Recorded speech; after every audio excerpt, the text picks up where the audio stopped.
ఇంత చేసిన తరువాత ఏది చెయ్యడం మిగిలిపోయిందని వ్యాసుడు నైరాశ్యం చెందాడో, ఏది అందించడం చేత తన జన్మ సార్థకత పొందుతుందనుకున్నాడో, ఏది అందించిన తరువాత, ఏది తెలుసుకున్న తర్వాత మనిషిలో ఒక గొప్ప మార్పు వస్తుందో, కొన్ని కోట్ల జన్మల నుంచి మనసు ఏది పట్టుకోకపోవడం వల్ల అలా తిరిగిందో, ఏది పట్టుకోవడం వల్ల మనుష్య జన్మకి సార్థకత సిద్ధిస్తుందో, అటువంటి మహౌషధాన్ని మహానుభావుడు అందించడం ప్రారంభం చేశాడు.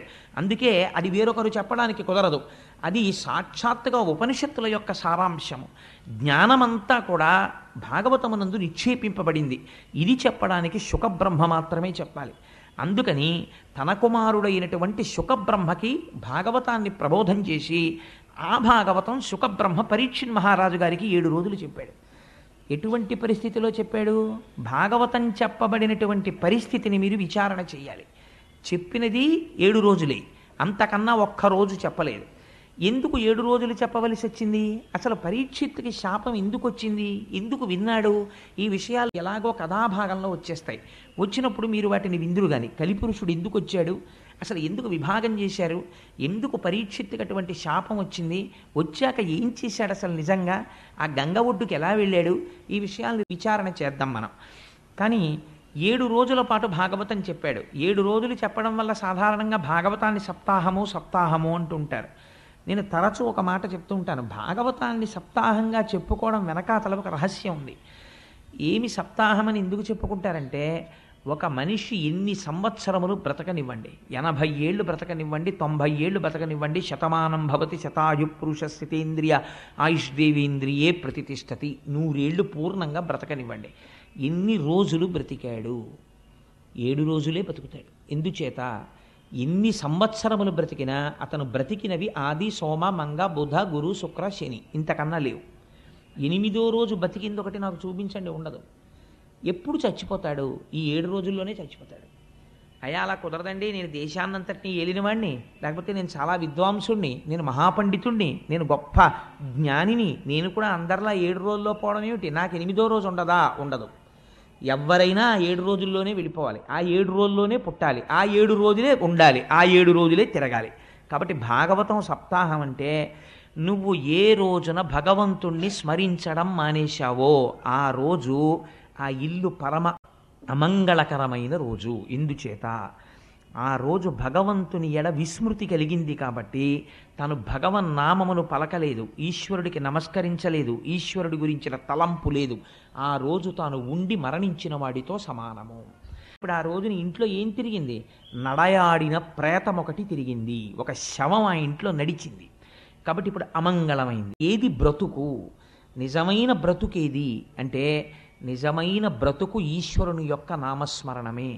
భగవంతుడి నామమును ఎవరు స్మరిస్తాడో వాడు మాత్రమే బ్రతికి ఉన్నవాడు. అయితే స్మరిద్దామంటే అంత తేలికగా స్మరణకు వస్తుందా? ఆ వస్తువు యందు మీకు ప్రీతి ఏర్పడితే మీకు మనసు స్మరించడానికి అవరోధం ఉండదు. మీరు ఎక్కడ కూర్చోండి, మీకు ఏ వస్తువు ఇష్టమో ఆ వస్తువుని స్మరిస్తుంది. ఎందుకు ఇష్టం? ఎందుకు స్మరిస్తోంది? మనస్సు ఆ వస్తువు యందు ప్రీతి చెందింది కాబట్టి స్మరిస్తోంది. ఈశ్వరుణ్ణి ఎందుకు స్మరించడం లేదు అంటే, ఈశ్వరుడు యందు ప్రీతి చెందలేదు కనుక. ఆ ప్రీతి ఎందుకు ఏర్పడలేదు? ఇప్పుడు మనస్సుకి భగవంతుని పట్ల ప్రీతితో తిరగడానికి కావలసినటువంటి బలాన్ని వ్యాస భగవానుడు భాగవతమనందు ప్రతిపాదన చేస్తారు. అందుకే భాగవతం ఎవరు వింటారో వాళ్ళ మనస్సు తెలిసో తెలియకో ఈశ్వరుడి వైపుకి తిరిగిపోతుంది. ఈశ్వరుడి వైపుకి తిరిగిపోతే ఏమవుతుందో నారదుడు చెప్తాడు. అక్కడ మీరు ఆ విషయాన్ని విందురు గాని. శుకబ్రహ్మ ప్రవచనం 7 రోజుల పాటు చేశారు. 7 రోజుల పాటు చేస్తే ఏమైంది? చచ్చిపోతానని బెంగెట్టుకున్నాడు పరీక్షిత్తు. భాగవతం అంతా విన్నాడు. ఆయన అన్నాడు, ఈ శరీరం చచ్చిపోతుంది, బెంగలేదన్నాడు. ఇప్పుడు తెలిసిపోయింది అంతే. ఏం తెలిసిపోయింది? చచ్చిపోవడం అనేటటువంటిది అసలు ఆత్మకి లేదు. మరి ఏది చచ్చిపోతోంది? శరీరం చచ్చిపోతోంది. పుణ్యం చేసినా, యజ్ఞం చేసినా, యాగం చేసినా, తపస్సు చేసినా, అశ్వమేధయాగములు చేసినా, తాను ధనస్సు పట్టుకుని దేవతల పక్షాన నిలబడి యుద్ధం చేసినా, కల్పములు మారిపోయినా, యుగాలు మారిపోయినా శరీరము పడకుండా ఉంటుందా? ఉండదు, పడి తీరుతుంది. ఎంతటి వాళ్ళ శరీరము పడిపోయింది, ధ్రువుడంతటి వాడి శరీరం పడిపోయింది. ఎవరి శరీరమైనా పడిపోవలసిందే. పడిపోయేటటువంటి సత్యము శరీరములకు చెందినది. అది పడిపోయి తీరుతుంది. కానీ పడదు పడదు అని ఒక అసత్యమునందు నువ్వు పూనిక పెట్టుకున్నావు. ఇది పడదు. ఈ భ్రాంతి చేత లోకమునందు సంగము కలిగి చేయకూడని పనులన్నింటికీ చెయ్యడానికి ఆది ఎక్కడ పడింది అంటే ఇది ఉండిపోతుందన్న భ్రాంతి. ఇది వెళ్ళిపోతుంది, ఇది వెళ్ళిపోతున్నది వెళ్ళిపోయి తీరుతుంది, వెళ్ళనిది ఎప్పుడూ వెళ్ళదు. కాబట్టి నేననబడినది ఆత్మ అయితే దానికి చావు లేదు, నేననబడినది శరీరం అయితే ఇది చచ్చిపోయి తీరుతుంది. కాబట్టి ఉన్న సత్య వస్తువుని పట్టుకున్నావా మరణ భయం లేదు, అసత్య వస్తువుని పట్టుకున్నావా మరణ భయం ఉంది. మరణ భయంలోంచి సమస్తమైన అజ్ఞానం ఉంది, అవిద్య ఉంది, భయం ఉంది. ఏది పట్టుకుంటావు? సత్యాన్ని పట్టుకో. అంత తేలిగ్గా పట్టుకోగలవా? భాగవతం విన్నవాడు పట్టుకోగలడు. అలా పట్టుకునేటట్టు వ్యాసుడు భాగవతమునందు ప్రతిపాదన చేశాడు సత్య వస్తువు గురించి. అందుకని ఎవరు భాగవతం వింటున్నారో వారికి సత్యము పట్ల పూనిక కలుగుతుంది, ఈశ్వరుడి పట్ల పూనిక కలుగుతుంది. ఆయన పాదములు పట్టుకున్న వాళ్ళు ఎలా తరించారో భగవంతుని యొక్క భక్తుల గాథలు ఆవిష్కరింపబడతాయి. అందున ఆశ్చర్యం ఏమంటే జరిగి జరిగి జరిగి జరిగి భాగవతం ఉత్తరాయణంలో వచ్చింది మనకి. మనం ఇప్పుడు చెప్పబోతున్నటువంటి భాగవతం ఉత్తరాయణ పుణ్యకాలంలోకి వచ్చింది. పైగా మొదలుపెట్టి 4 రోజులు అవదు రథసప్తం వచ్చేస్తుంది, ఇంకొక 4 రోజులు అవదు భీష్మేకాదశి వచ్చేస్తుంది. భీష్ముడు స్తుతి చేశాడు శ్రీకృష్ణ భగవానుడిని భాగవతంలో. ఎంత అద్భుతమైన స్థుతో! నేను ఒక్క మాట చెప్తున్నాను, మీరందరూ ఇలా చెప్తే ఏదో ఒక సోపుకో లేకపోతే ఒక రేజర్కో ఒక బ్లేడుకో అడ్వర్టైజ్ చేసుకున్నట్టు ఇలా చెప్తే మీరు వస్తారని నేను చెప్పట్లేదు. నేను ఒక్క మాట చెప్తున్నాను. నేను వెంకటేశ్వర ఫంక్షన్ హాల్లో భాగవతం చెప్తూ ఒక మాట అన్నాను. శుకబ్రహ్మ భాగవతం ఒక్కరికే చెప్పాడు, పరీక్షిన్ మహారాజుకి. భాగవతం చెప్పేటటువంటి వాడు జనం గురించి చూడకూడదు అన్నాడు. ఈశ్వరుడు నన్ను పరీక్ష పెట్టాలనుకున్నాడు, నువ్వు నిలబడగలవా నేను చూస్తాననుకున్నాడు. ఒక 4 రోజులు అయిన తర్వాత ఒక పెద్ద తుఫాన్ వచ్చింది. తుఫాన్ వస్తే నాకు రేపాక సుబ్బారావు ఫోన్ చేశారు, ఏమండి చాలా తుఫానుగా ఉంది, ఎవ్వరూ బయటికి రాలేరు. కాబట్టి హాలు నిండిపోయి బయటికి కుర్చీలేసి ఇన్నాళ్ళు మీరు భాగవతం చెప్పారు, ఇప్పుడు ఇవాళ మొత్తం వెంకటేశ్వర ఫంక్షన్ హాల్లో 2 ఉంటే గొప్ప, చెప్పేస్తారా అని అడిగారు. అడిగితే నేనన్నా 2 కూడా లేకపోతే ఎందుకైనా మంచిదని మా ఆవిడ్ని దొరగారిని తీసుకొస్తున్నాను, చెప్పేస్తానన్నాను.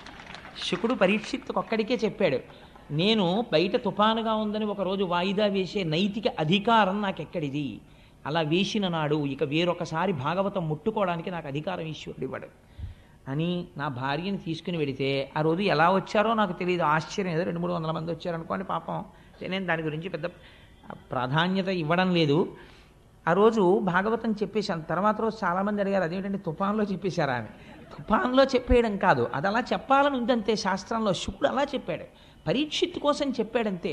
ఒక్క వ్యక్తి ఆర్తి పొందాడు, జనన మరణములంటే ఏమిటో తెలుసుకోవాలని.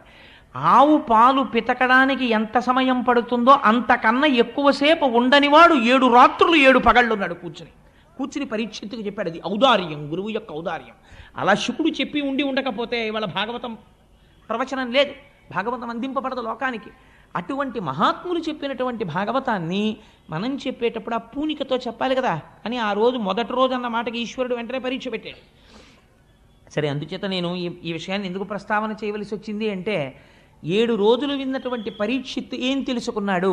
7 రోజులు విన్న పరీక్షిత్తుకి మరణము రాకుండా పోలేదు, గుర్తుపెట్టుకోండి. భాగవతం విన్న తర్వాత మరణం రాకుండా ఏం పోలేదు, పరీక్షిత్తుకు మరణం వచ్చింది. కానీ పరమధైర్యంతో మాట అన్నాడు 7 రోజులు పోయిన తర్వాత, మరణం దేనికి వస్తోంది? శరీరానికి. అది వచ్చి తీరుతుంది, నాకు ఇప్పుడు బెంగలేదు, రానివ్వండి మృత్యువుని, నేను ఆత్మగా నిలబడిపోతున్నాను అన్నాడు. ఈ శక్తి కొన్ని కోట్ల జన్మలలో లోపించడం వల్ల మనం అలా తిరుగుతూనే ఉన్నాం. భ్రమయసి పరబ్రహ్మ మహిషి అంటారు సౌందర్యలహరిలో శంకర భగవత్పాదులు. అలా మాయలో తిరుగుతూనే ఉన్నాం. ఈ సత్యమును ఆవిష్కరిస్తోంది భాగవతం. అటువంటి భాగవతాన్ని శుకబ్రహ్మ ప్రవచనం చేశారు. పెద్దలంటారు, నిగమకల్పతరోర్గలితం ఫలం శుకముఖదామృత ద్రవ సంయుతం పిబత భాగవతం రసమాలయం ముహురహో రసికా భువిభావుకాహ. ఎంత గొప్ప మాట చెప్పారో చూడండి. మీరు భాగవతాన్ని వినేటటువంటి వాళ్ళు భాగవతాన్ని నేను వింటున్నానని ఎప్పుడూ వినకు. ఏం చేస్తావు? పిబత భాగవతం, భాగవతాన్ని తాగేసేయి. అంటే ఇప్పుడు మీరు ఏమనాలి? అయితే అయ్యా మీరు రేపటి నుంచి గోపాలకృష్ణ గారికి చెప్పి కొన్ని గ్లాసులలో భాగవతం పోసి ఇచ్చేయండి, మేము తీర్థం కింద పుచ్చేసుకుంటాం. తాగడం ఎలా కుదురుతుందంటే, తాగడం అనేది ఏది చేస్తుంది? నోరనబడేటటువంటి ఇంద్రియం చెయ్యాలి. వినడం అనేది ఏ ఇంద్రియం చెయ్యాలి? చెవునబడేటటువంటి ఇంద్రియం చెయ్యాలి. కానీ చెవు అనేటటువంటి ఇంద్రియానికి ఒక లక్షణం ఉంది, మీరు బాగా చూడండి. నోరు తాగుతున్నప్పుడు మనస్సు ఎక్కడో తిరుగుతోంది అనుకోండి. ఉదాహరణకి నా భార్య నాకు ఒక గ్లాసుడు పాలు తీసుకొచ్చి, ఏమండి ఇవి తాగి ఆఫీస్కి బయలుదేరండి అంది అనుకోండి. నేను ఆ పాలు తీసుకెళ్ళి నోటి దగ్గర పెట్టగానే నా మనస్సు వెంటనే అమ్మో టైం అయిపోతుంది, ఆఫీస్కి వెళ్ళాలనో లేకపోతే ఎక్కడికి వెళ్ళాలనో ఆలోచన చేస్తోంది. కానీ నోరు మాత్రం ఈ పాలన్నిటినీ ఏం చేస్తుంది, పుచ్చుకుని ఎక్కడికి వెళ్ళాలో ఆ కడుపులోకి పంపించేస్తుంది. అది తాగేసేటప్పుడు గడగడ గ్లాసులో అయిపోయేంత వరకు తాగేస్తుంది తప్ప, నోరు తాగేటప్పుడు ఒకవేళ పాలల్లో ఒక గండు చీమ ఉందనుకోండి, గండు చీమ ఉంది నేను పుచ్చుకోనందు, నోరు పుచ్చేసుకుంటుంది. ఆ తర్వాత ఎప్పుడో గ్రహించి అయ్యో చీమ వచ్చేసిందని మనం బయటకు వదిలేస్తాం దాన్ని. అలా పిబత, నువ్వు ఇందులో తాగేయాలి. తాగేసే పదార్థంలో సాధారణంగా మీరు తీసి పారేసేది ఏమి ఉండదు.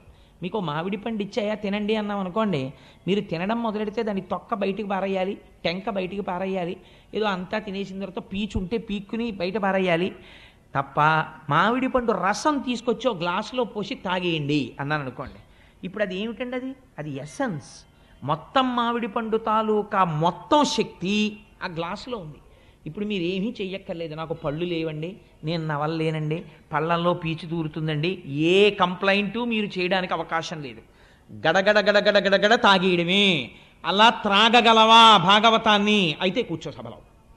పిబత భాగవతం రసమాలయం. ఇది ఏమిటో తెలుసా భాగవతం అంటే? రసమాలయం, రసోవై సహా. దీని ఎందున్నవాడు భగవానుడొక్కడే.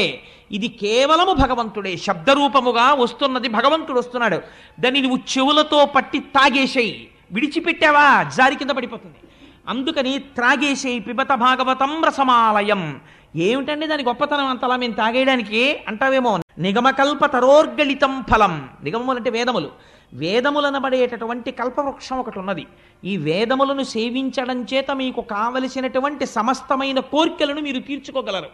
అటువంటి వేదములనబడేటటువంటి కల్పవృక్షముల యొక్క శాఖల చిట్ట చివర పండు పండింది. వేదముల యొక్క చివర ఏముంటాయి? ఉపనిషత్తులు ఉంటాయి. ఉపనిషత్తులు జ్ఞానమును ప్రబోధం చేస్తాయి.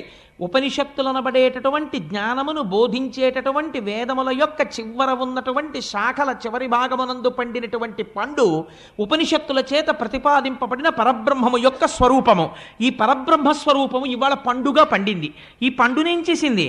బాగా పండిందా లేదా మనం ముట్టి చూస్తాం. అదే ఒక చిలక కొట్టింది అనుకోండి, చిలక కొట్టుడురా బాగుంటుంది రుచిగానని తినేస్తాం. దీన్ని చిలక కొట్టింది, చిలక ఎంగిలి చేసింది. ఎవరా చిలక? శుకబ్రహ్మ. శుకుడు తన నోటి ద్వారా ప్రవచనం చేశాడు. దేని మీద ఆపేక్ష లేనటువంటి ఒక మహాపురుషుడు ప్రవచనం చేశాడు. అటువంటి శుకబ్రహ్మ నోట్లోంచి వచ్చింది. అందుకని నిగమకల్పతరోర్గళితం ఫలం శుకముఖదామృత ద్రవ సంయుతం పిబత భాగవతం. ఆ భాగవతాన్ని తాగేసేయి. రసమాలయం, ఇది ఈశ్వరుడితో నిండిపోయింది. రసమాలయం ముహురహో రసికా భువి భావుకాహ. భూమి యందు నువ్వు భావుకుడు అయితే నువ్వు చేయవలసినటువంటి ప్రధాన కర్తవ్యం ఇదే, భాగవతాన్ని తాగేసేయి. అందుకని అంత గొప్ప భాగవతం ఈ భాగవతము. ఇటువంటి భాగవతాన్ని సంస్కృతంలో మహానుభావుడు 12 స్కందములలో ప్రవచనం చేశాడు వ్యాసుడు.